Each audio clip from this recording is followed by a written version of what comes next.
What if I told you that sleeping 8 hours every single night might actually be making you feel worse? Hear me out, because what most sleep experts won't tell you is that it's not just about how long you sleep, it's about how well you sleep. When you sleep and what you do in the last 90 minutes before your head even touches the pillow. Scientists at Stanford, Harvard, and the University of California have been studying elite performers, CEOs, Olympic athletes, Navy SEALs, and they found something shocking. The best of them sleep, on average, 90 minutes less than you. And they wake up clearer, faster, and sharper. So the real question is, are you sleeping more but resting less? Stick around, because in the next few minutes I'm going to give you the exact science-backed system to sleep less, wake up fresh, and feel genuinely energized every single morning.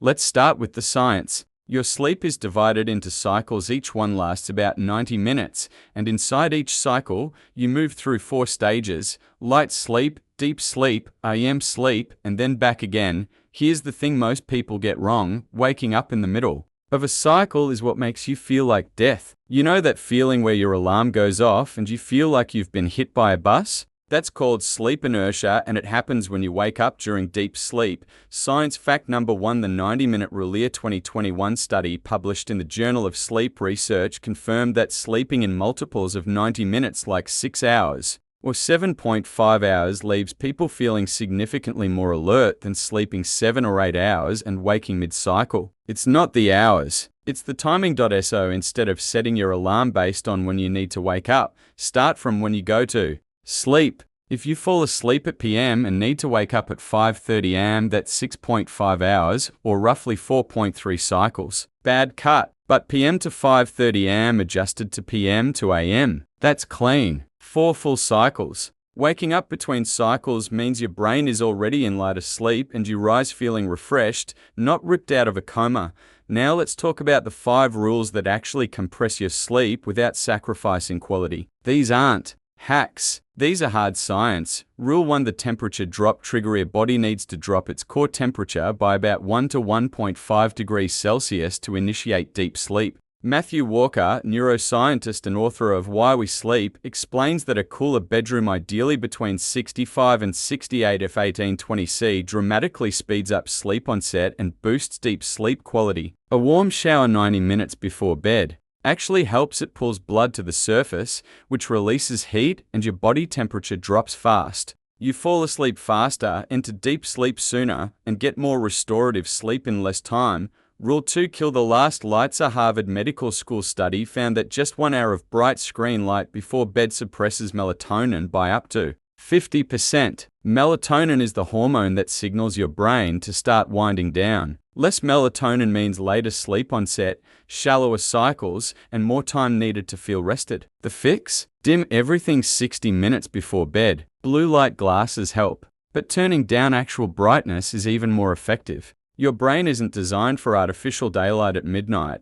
Rule 3: the caffeine curfew. Caffeine has a half-life of about 5 to 7 hours in the average adult. That means if you drink a coffee at PM, by PM when you're trying to sleep, roughly half that caffeine is still active in your bloodstream, blocking adenosine receptors. Adenosine is the chemical that builds up sleep pressure throughout the day. Block it, and your brain thinks it's less tired than it is. Cut caffeine by PM if you want to sleep by PM. That one change alone can add 45 minutes of deep sleep per night, according to research from the University of Michigan. Rule 4: the 20-minute power nap protocol. NASA did a study on military pilots and found that a 26-minute nap improved performance by 34% and alertness by 100%. The sweet spot is 10 to 20 minutes, short enough to stay in light sleep, long enough to restore cognitive function. Go longer than 30 minutes and you risk entering deep sleep, which leaves you groggy and can interfere with your nighttime sleep. Set a timer. Lie down, but don't get under the covers. A nap isn't a replacement for sleep, it's a turbocharge for your afternoon without stealing from your night. Rule 5: consistent wake time. Non-negotiable. Your circadian rhythm. Your internal 24-hour clock is anchored almost entirely by your wake time, not your bedtime. Sleep researchers at Oxford found that people who woke up at the same time every day, even on weekends, fell asleep faster, slept deeper, and needed less total sleep than those with variable schedules. It sounds brutal, but it's the single highest leverage Habit in sleep science. Pick a wake time. Lock it in. Even if you went to bed late, your body will recalibrate within days. Act 3 The morning activation protocol. Act 3:5:37. Oh, here's what nobody talks about: how you wake up matters just as much as how you sleep. The moment your alarm goes off, don't touch the snooze button. Here's why snoozing is scientifically one of the worst things you can do. When you snooze, your brain starts another sleep cycle it can't finish. You wake up 9 minutes later feeling more confused and groggy than if you'd just gotten up the first time. It's called fragmented sleep, and it wrecks your cognitive performance for up to 2 hours after waking.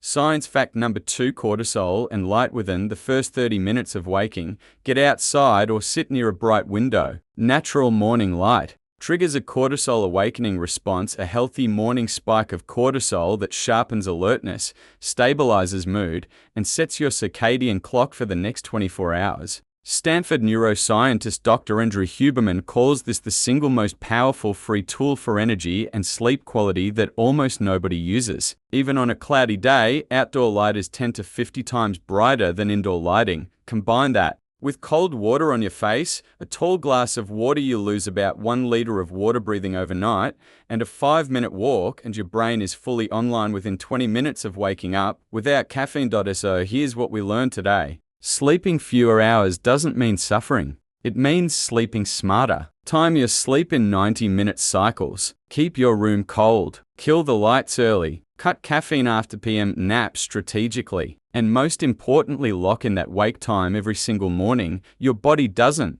need more hours in bed. It needs better hours in bed. If you try even one of these rules tonight, I guarantee tomorrow morning will feel different. And if you want to go deeper on this, I've got a full video breaking down the science of REM sleep and why most people never even reach it properly. I'll link that right here. Drop a comment below. What's the one thing wrecking your sleep the most right now? Let's talk about it. If this helped you, hit that like button. It genuinely helps more people find this kind of content. And subscribe if you haven't already, because we drop science-backed health and performance videos every single week. I'll see you in the next one. Go get some rest, the right kind.